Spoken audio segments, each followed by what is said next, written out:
నమస్తే. తెలంగాణలో BRS party ఘోరంగా ఓటమి చెందింది. దానిపై రకరకాలుగా చర్చించుకుంటున్నారు గులాబీ పార్టీలోని నేతలు. కొంతమందైతే బహిరంగంగా బయటకొచ్చి ఆరోపణలు చేస్తున్నటువంటి సందర్భం.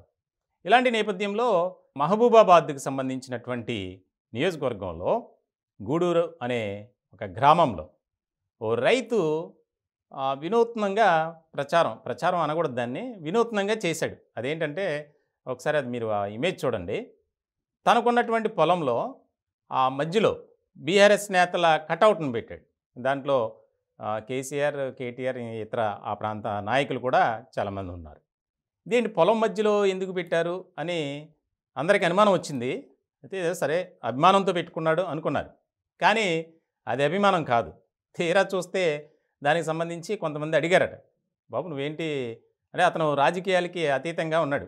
రాజకీయ నాయకుడు కాదు, రాజకీయ పార్టీకి సంబంధించిన వ్యక్తి కూడా కాదు, రైతు. అతను దానికి సంబంధించి ఏంటి అని కొంతమంది అతన్ని ప్రశ్నించారు. బీఆర్ఎస్ వాళ్ళు అడిగారు, కాంగ్రెస్ పార్టీ వాళ్ళు కూడా అడిగారు.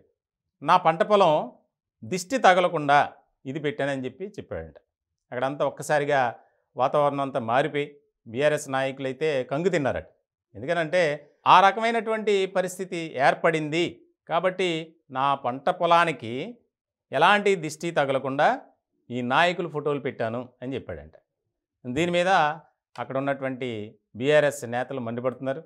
దాన్ని కొంత విచిత్రంగా చూడటానికి కూడా చుట్టుపక్కల ఉన్నటువంటి గ్రామస్తులు పెద్ద సంఖ్యలో వెళ్తున్నారట.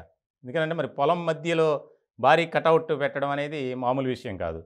తన అభిమానం కొద్దీ పెట్టాడని అందరూ అనుకున్నారు. కానీ కాదు, దిష్టి తగలకుండా పెట్టాను అని చెప్పాడట.